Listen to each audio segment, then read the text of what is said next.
and Happy New Year! Welcome to the first English edition of Football Beat News. Tonight we'll cover the impact of the media in women's football. Are the media the only one responsible for the lack of visibility in these sports? What is the influence of Michelle Kong in women's football? Why did she donate $30 million in favor of the American Federation of Soccer, International Football? The Women's PSG club is on the highlight again, but not due to their great performances, due to an issue between the former captain, Geyoro, and the new head coach, Fabrice Abriel. Would it conclude with the departure of the coach or the player before the end of the season? When we talk about the media coverage in women's football and their difficulty, it's very easy to point the finger at media and say they didn't do their work correctly and the journalists didn't do their jobs when it comes to highlight the women's football. But are they the only one responsible for this lack of coverage? When we say we need more for the women's football, that we need more investment, more development, we are just talking about money. Focusing on the money is just taking care of the top of the iceberg. We need to know where the money goes, how the money is used, who are the truly beneficiaries of the money. These are the key questions which should focus our energy. What we need to know is who are these people that are in charge of the women's development of football, not just focusing on the media coverage aspect, but all the jobs that are involved. Is the person hired by choice or by default? What is the level of investment that they are willing to give? What kind of condition of work did they have to go through to be efficient? What kind of environment they are in? For example, if you watch a game show on TV about soccer games, and it doesn't matter if the quality of the field is great, the quality of the camera is great, but if the commentary guy doesn't make you feel like watching this game, you're going to lose the audience. A lot of viewers told me they feel like the commentary guy is being punished by being there, and they can feel through the lack of care and knowledge of the players and tournament. The sad part is that you have a lot of people that are invested in women's football that will be thrilled to comment a game, and they are quite knowledgeable in women's football. But we don't give them a chance. We rather have those people that are expert on male football but have no interest and knowledge about the women's football. We understand that some stadiums are not equipped to receive a full team of major coverage in their stadium, but when the cameraman leaves drops of water on his lenses so we cannot see properly all the actors of the game, it's not due to lack of money but lack of care and being professional. The problem is in women's football is that we have a lot of amateurs, not the competition itself, but the people that are supposed to be professional are acting like amateurs. Mistakes that you will not see in men's football are very few of it.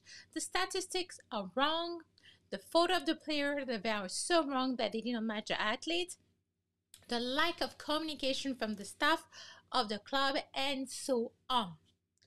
All these combinations do not make it easy for the journalists to do their job. If a press officer lack of sent the information too late about an event or do not answer positively or negatively to a journalist, how come these journalists be able to communicate about those events? If the club constantly closed the door to the journalists, how could they create a bond between the fan and the player if the player is not accessible or they are not open on their social media? The choice of the journalists are very, very important, and sometimes I feel like the editorial teams have poor lack of choices. They do not hesitate to send a journalist that have a lack of knowledge in women's football. He might be knowledgeable in men's football, but not in women's football, and you can get to some very awkward situation when the journalist asks a player what are their names. You do not see that in men's football, do you? Juste, vous êtes qui? Élise Bonnet. D'accord. Et vous? Chaîne Amanda. D'accord. Ok. Comment vous vous sentez dans ce début de championnat? Là, on parlait de cet écart, bon, même si le PSG, c'est pas votre championnat. Comment vous vous sentez, vous, dans le groupe, par rapport à cette D1 que vous découvrez? Est-ce que pour vous, le maintien, ça vous paraît super réaliste? Est-ce que ça va être compliqué? Est-ce que... On est ambitieux, donc on va pas venir, si on vient jouer les matchs, c'est pour, on a la volonté de ramener des points à chaque fois, peu importe contre qui on joue. Forcément là on joue un adversaire haut de tableau, donc c'est assez compliqué. Après, non, on a les qualités pour, on vise le maintien, donc on va tout donner pour arriver à cet objectif. Another main issue is how the media decide to cover women's football. Mainly you are going to hear about women's football when something negative happened, but really you are going to see positive things in a front page like the victory of the national team. If you're going to a mixed event as a journalist, when they mention women's and men football, you are going to see a lot of journalists that do not hesitate to cut it short when in question or talked about the women's football, or simply leave when the topic of men is covered. And it's switching to women's football question. The choice of vocabulary is very important. We tend to have terms that are more toward the physique of the player, like she's a beauty pageant, and less in her performance and as an athlete and her quality. PSG recently changed the menu on their website. They used to have football when they were talking about men football, and they had women football when they're talking about their women's teams. It's a tiny difference. But now you can see men football and women football listed. It gives more equality and sense of value for both football that are technically the same, and I feel that the women's are more value when we don't distinguish football and women football. In this cover of women football, you have good and bad students. For example, the club AS Roma have an Instagram that is dedicated to the women's teams. They have more than 146,000 followers. It's a very active Instagram that publish in both in Italian and English. You can follow the players, the training, the photo and video of the daily routine. They release stories that are on a regular basis. They have a games reminder. You can see the lineups of the teams. You can see news on the transfer market. The players take great part of the reels. You can see plenty of interviews as well, and so much more. All of these actions create more engagement, and it's an excellent work on my term, because I had the pleasure to exchange with their staff personally. There is also a human side when it comes to dealing with journalists. You also have to be kind, and my work rates were positively answered as well. So it's more easy for journalists when the club is proactive and facilitate your work. You can also go to the mix zone, where the media and the players or coach meet over there for interview, but you do not feel so welcome in this area, meaning that you can go for a game and wait for a reaction of both of the teams, and one of the team decided they are not going to send neither the coach or players, and then they ask you to do your job as a journalist. You have to take into consideration that a lot of journalists, when it comes to women football, are volunteers, and a lot of spending are done from their end, and they are never going to be reimbursed. So the traveling costs, housing costs are 100% on them. So they are passionate about women football, and the fact that they take their times to go to those games, and they are being denied some media access, feeling like they are trying to get on that highway of developing the coverage of the women football, and the club is pulling the brake on them. Will Michel can change the face of the football? Michel was surprised of the lack of investment in women soccer, football. For real reason, the ecosystem needs to get better, and by not only focusing in a club, but developing football, allowing it to grow without losing on quality. Hi, thank you. Mike Waitala from Soccer America. Michel, can you share with us your earliest experiences with soccer and what it was about the sport that motivated you to become so involved in it? So actually my earliest, does this work? So when I first took over the Washington Spirit, I was interviewed by a local TV station. So after all these questions, the reporter asked me, like, did you ever play soccer? And I said, well, yeah, of course I played in elementary school. And she goes, what position did you play? And I said, did you hear what I said? I played at elementary school. You just follow the ball. There's no position. Yeah, this was actually, I have to tell you that it was not some grand plan. And I was not, I mean, other than the brief stint in the elementary school days, I was not really aware. I was not really a fan. But once I got exposed to the women's soccer right after 2019 World Cup, when the players came back and there was a celebration, I learned about the presence of the professional league and actually the team in the DC area, and I was blown away. And as I started getting involved, I just saw an incredible potential and where it was versus where it could be. And I was really very surprised that there was just so little investment, appreciating the potential. So just like what I did in my other professional career, when I believe in something, I just jump in. So I did with my head first, so yeah. Thanks for doing this, guys. Tom Hindle from Goal USA. Actually, a question for Cindy. I wanted to ask, how big of a focus is coaching when it comes to this whole thing? I mean, obviously outside of player development. Mm-hmm. Well, obviously to develop the best players in the world, you have to have the best staff around them. And that's on the field and in the executive suites as well. So what's so special about this gift is Michelle is not only giving to player development, she's giving money to, as she said, double the number of female coaches, double the number of female referees, but also investing in executives so that we can really take the game to the next level and professionalize the environments that these players are in so that we have the best chance to develop them for the pro leagues and for the national teams. Hi, question. What Michelle articulated in her remarks earlier was the core of our conversation, and the belief that we really need to invest in the entire ecosystem and to professionalize and to build systems and processes and be very intentional around that. And obviously the money is very important, but most importantly, we wanted Michelle's support and sort of public commitment to drive awareness to how important this is for the long-term success of our sport. And so I have no doubt that by virtue of the actions today, as well as what we'll be doing going forward around shining a light on how important this is going to transform what soccer looks like in this country in a way that will be felt for generations and generations to come. Pardeep Khatri, CBS Sports. Michelle, how did you come to the decision to make this particular investment and focus on these particular things, especially as you've been expanding your women's soccer portfolio? And for Cindy or JT, either one of you could answer this. How does an investment like this help the U.S. women's team stay competitive amidst lots of investment around the world in women's soccer?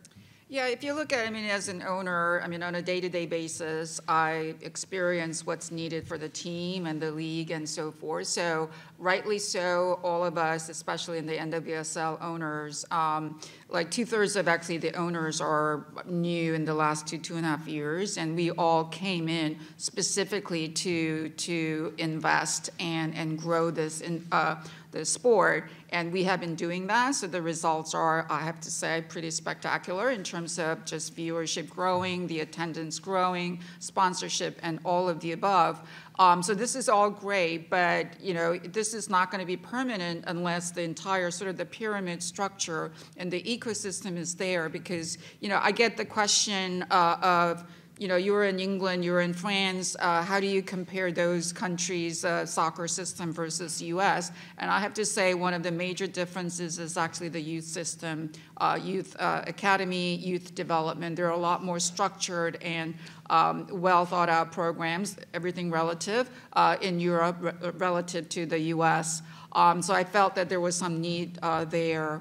Also, even NWSL, we're talking a lot about expansion and we want to give more opportunities, but we don't want to lower the quality by just expanding. And right now, one of the limiting factors is not even the players, it's really the number of coaches, number of referees, preferably also, not exclusively, but a lot of female coaches and referees. And I felt that it's about time that we pay attention to it. Otherwise, collectively, we're not going to be able to maintain this momentum, let alone improving and creating even bigger momentum for all of us. And to answer the second part of your question, the people that are the limiting factors that Michelle is mentioning, the players, the coaches, the referees, all of them start somewhere, right? They don't start at the professional level and international level. They come up through the youth ranks, maybe into the adult game, and then to the college game perhaps, and on to the professional and international game. So if we want to improve our entire ecosystem, improve those numbers, we have to invest in the grassroots. For all of those segments, and because all of those people are very important and very impactful in the trajectory of our game. And we need to do away with your ability to make a pro team or the national team is dependent on you getting lucky, you having that good coach, right, that others don't have. So we need to improve the entire ecosystem if we're going to raise the game. The Paris Saint-Germain women is facing a lot of issues again. In November 2021, the PSG was in crisis because of a criminal investigation that includes some of the players of the club, including Kera Amouari and Aminata Diallo. Then another investigation with the head coach Didier Nicole that is being accused of touching his women's players. The PSG was not in peace, and those scandals were affecting the team. In 2024, the club is not in peace again. Geyoro, she used to be the captain of the team, is ripped from her title when the arrival of the new head coach Fabrice Abriel, and the press is leaking locker rooms problems. PSG was performing poorly. They got eliminated during the qualification of the Champions League. It's the first for the girls, and for over 10 years, they were participating in this competition. What is triggering is the article is focusing on the players' bad behavior, but nothing against the coach or the directory board for the some poor choices during the season, not being able to keep key players such as Tabitha Shawinga, lack of great replacement of players leaving like Khadija Toudiani. The non-qualification of the Paris Saint-Germain in the Women's Champions League will have a strong economic impact for the PSG. The sponsor are the one that's going to suffer more. So the PSG focusing on the fans this season, we can see pre-event activity before the games with a meeting with players, makeups, etc. Maybe it's a way to gain back this support, as the Ultra, the most fanatic organization of the club, for the first time ever in this history, left again before the end of it during PSG Juventus. Talking about that game, PSG lost against Juventus. They lost in the first game in Italy by 2 goals. In order to qualify, they needed to win by over 2 goals, but the coach chose to line up a defensive team. The article didn't mention those kind of choices, just focusing on the players such as Geyoro, mentioning that she didn't take too well the fact that she's no longer the captain of the team. She used to play every single games. You could see her automatically in the lineup. But recently, even though she's not injured, she's completely out of the list given by the coach. She's not even in the bench. And this raises a lot of questions and angers from the PSG fan. To give a brief view of the club, let's rewind with the previous coach of PSG and what did they bring to the table. You have Camille Vass, so you have to remember him for the 2010 Challenge Cup, 2011 France Vice Champions and qualifications. That was really important. So if you look, he was playing AF Garenne Colombe, which is like a Paris suburban club before joining the PSG women. So no prior experience for him with dealing with a women club. He wrote a book, about helping prep the training of a session in football when you have women's player. The picture is right here. And after that, after the Paris Saint-Germain era, we kind of stay for some time.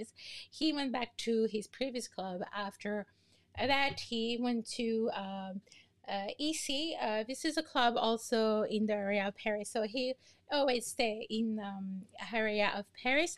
And EC, the particularity of this club is that it's a women foot club. So there is no men's section, and it has been very difficult because they got pushed out of the primary division because of money issue, and they haven't fully got back to their feet since that time.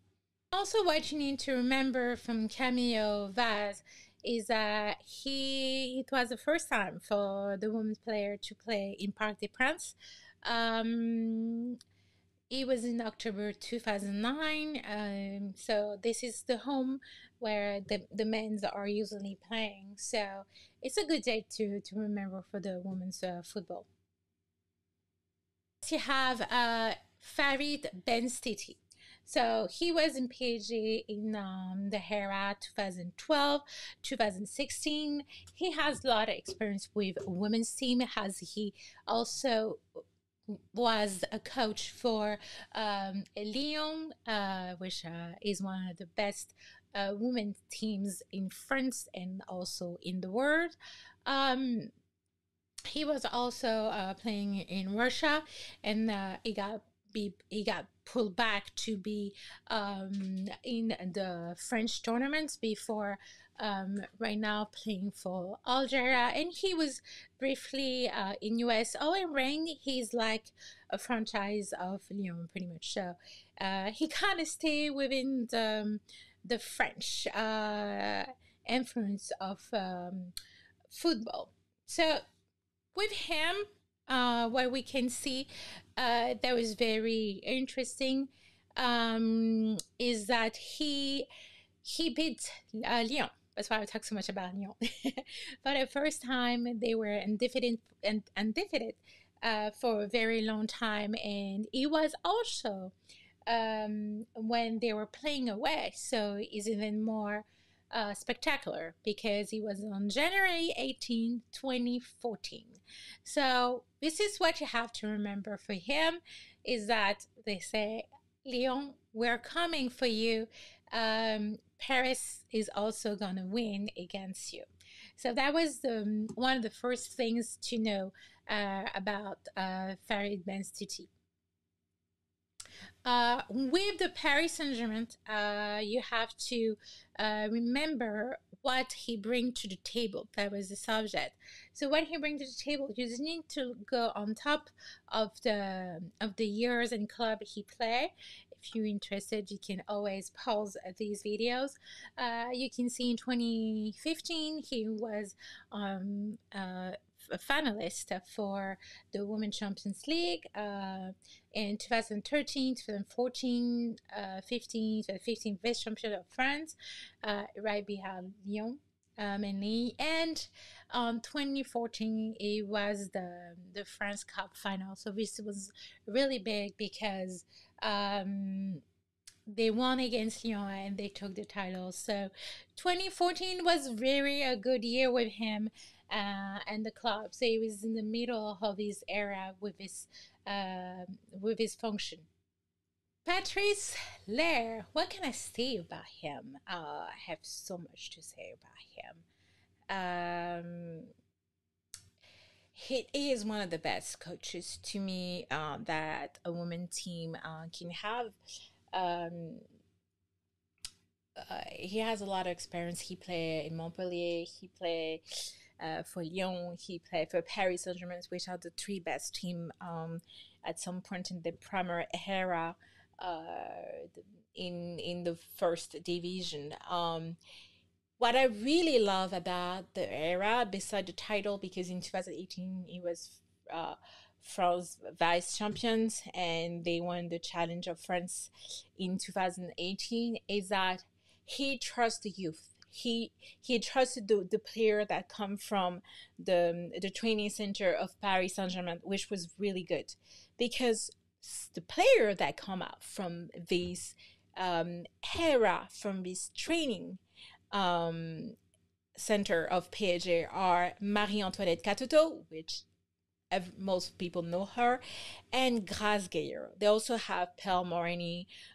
She did good. She was also she was also an international player.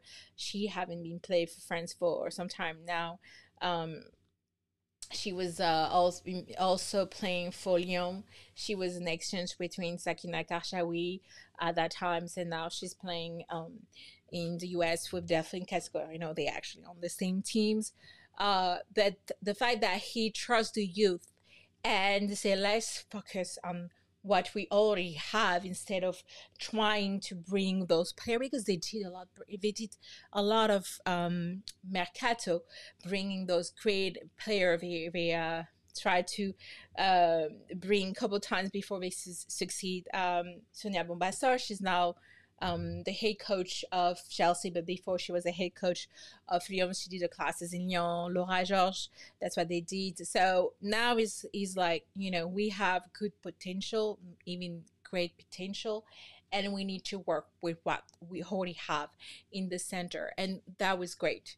Is a new mentality. After that, he played for different clubs, and Bordeaux was quite good as well as a women team, but Bordeaux was facing a lot of difficulty with money because of the male section, so the women's section suffer a lot, which is why it's good to protect the women's section from the men ones, and most of the infrastructure come from them. So yeah. Oh my God, Olivier Chafouni. Oh my God, these guys is one of my favorite coaches of Paris Saint-Germain for sure. 2021 France champion, first time for the club ever. I was there with the celebration. I was there as a fan. If people don't know, I'm a supporter. I'm a big fan of PSG because I live in Paris, and they were the champions in 19 and 2020. He worked with Bernard Mendy a lot. He was his assistant, and he was, I think, one of the best area you have. For me, you have Nadia.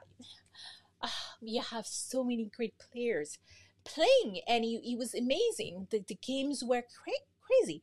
We have Paredes as the captain now. She's in Barca. She left because of family reason, because when she had baby, and I couldn't. Everything was at the best. I could not say no more, no less. And you have the result, right? The result is there, like PSG champion. Wow. And when he left, when everything was great, he left right after being champion. A lot of great players left. And some of the players are still there, like Nadia. She's a doctor. She's playing in Milan. She's still playing. It's like, why she's not there? I mean, we understand from Miguel, she was getting really old. She was one of the oldest players you can ever see on the field, and she was killing it. And that era was so great to watch those games. Like, if you want to watch the best of PSG's, like at the times, I say go to Olivier Chafouni era. You're gonna love it. So this was great, and then we have Didier Ole-Nicole. Like, you move from here to here. I'm sorry, I have to say it. Didier Ole-Nicole is what I call a dinosaur. He was very old, still old because he's still alive. And he had no experience of women football ever. We can understand with Camille that back in the day because, but since then you have the Qatar, you have the money, the fund, and this is what you come up with. Didier Ole-Nicole, he didn't stay too long because that year was a mess. You moved from greatness, great performance, great teams to problems. That's the year we have the dilemma with a criminal investigation inside the club for the attack of Fabrice Abriel, which was lead to the press everywhere. And also because he, later on, we have the accusation and everything with the names. He was touching the players. Okay, I have some testimony. I have some info about the names of the players. Some come out publicly not so long ago once they left the club. I can talk about all of those names because it's something that's still going on in the club, but it was a mess.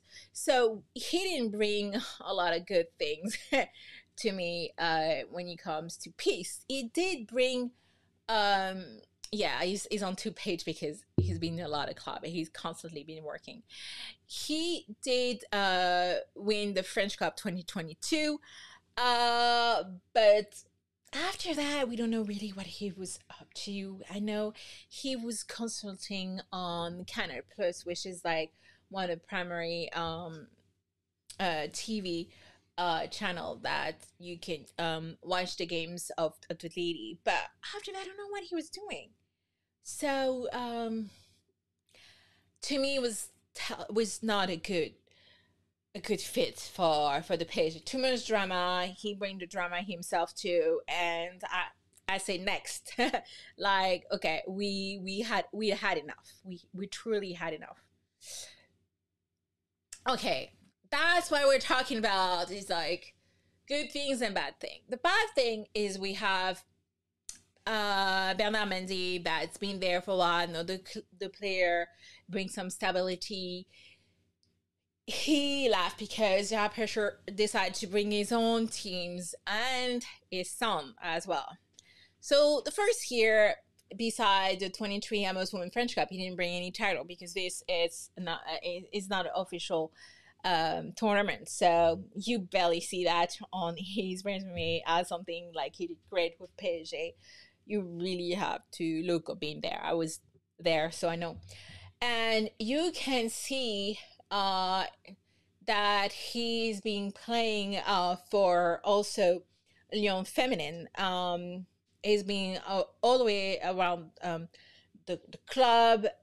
He played also a major role for the French development of football in Clairefontaine, which is like the head of national of anything that's going on when it comes to training those youth for the future generation in football. So he was the director of the women pole, which is something that is not light. He was an elite manager also for the French Federation of Football. So he had a strong impact on women's football from day one. And so does his son. You know, his son, like we're going to talk about next, develop some tools to help analyzing more the players when they're playing, because back then he was not very developed, and he insisted on his son going to school and quitting football to study. And he bring him on his teams. So he had great analysis videos to help him being successful. So that's why he always bring his son with him. It's not just by son come along and tag along. No, his son is quite knowledgeable when it comes to football. Talking about his son, here it is. So 2024 French Cup winner, France vice champion. So it was good. It was a game against Fleury.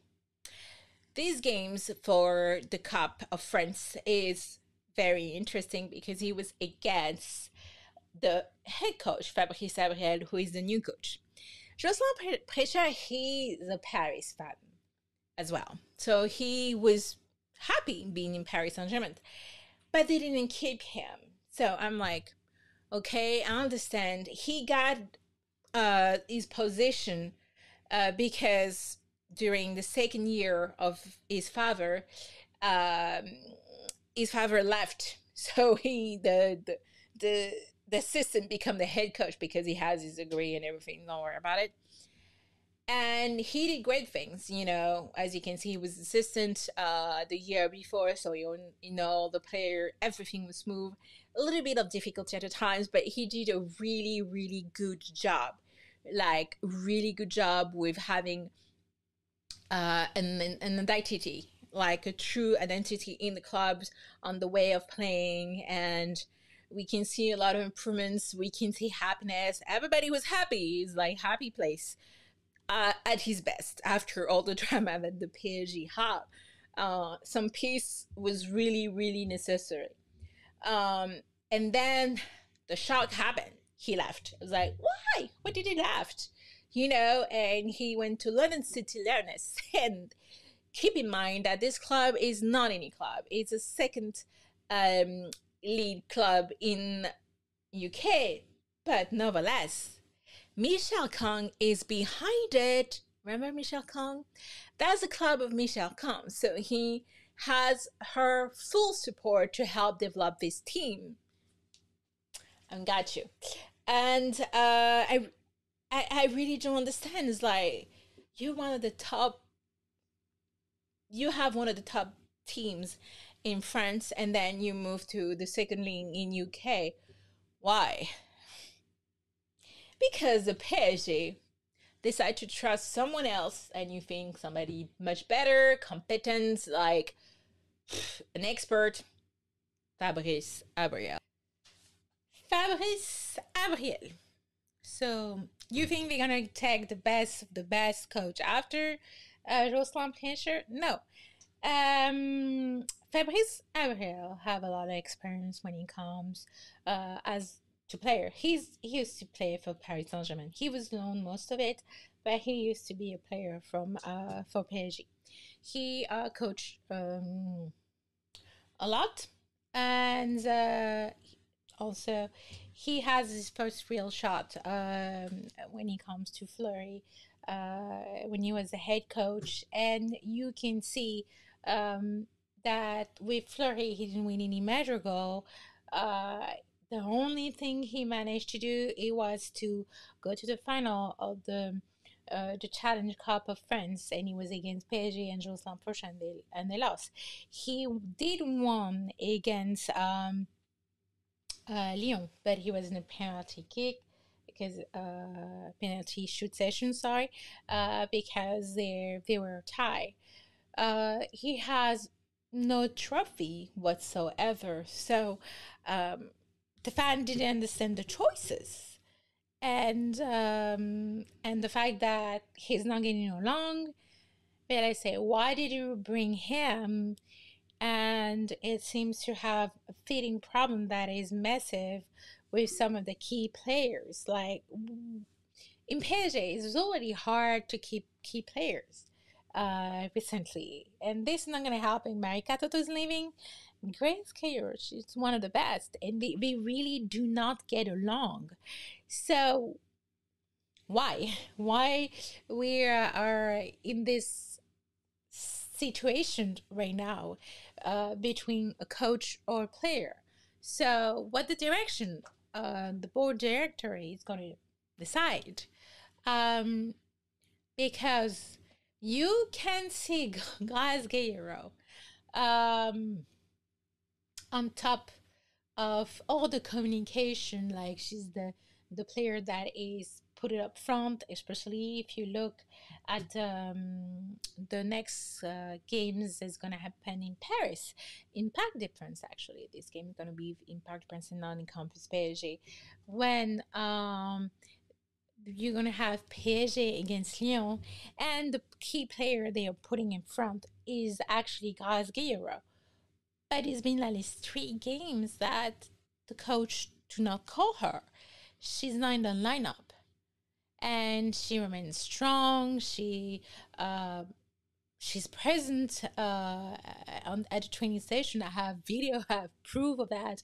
that she's fine, she can play, but it's the coach decision. So at some point, you have the choice of her leaving, knowing that Chelsea wanted her a couple years ago and PSG was not willing to let her go, or having to say to the coach, sorry, we can no longer work with you.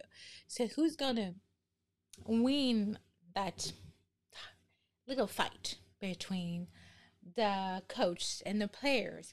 And you also have to take in consideration that Sakina Kalshevich used to be the vice captain. She's no longer the vice captain anymore. She's been out, and you have Grijembok, that she's the vice captain, and she's from Lyon. She has no prior history with the club, and he gave the captain title to Paulina Dudek. She used to be a captain years ago after the leave of Paredes, but she's come back from a double injury on the knee. It's not good to put her in position, too much pressure, too much games, and she's injured again. So that's the reason, some of the reason why a lot of fans do not understand Fabrice Abriel coaches, and they want to hold him accountable for his action. So what do you think? What's the priority right now? Keeping the harmony, the peace, and making sure that the players stay in Paris Saint-Germain, or backing up the coaches and his choice?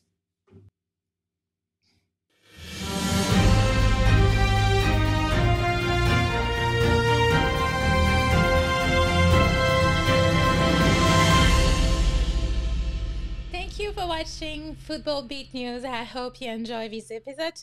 Do not forget to like and share this video if you like it, and leave a comment. I'll be happy to answer you.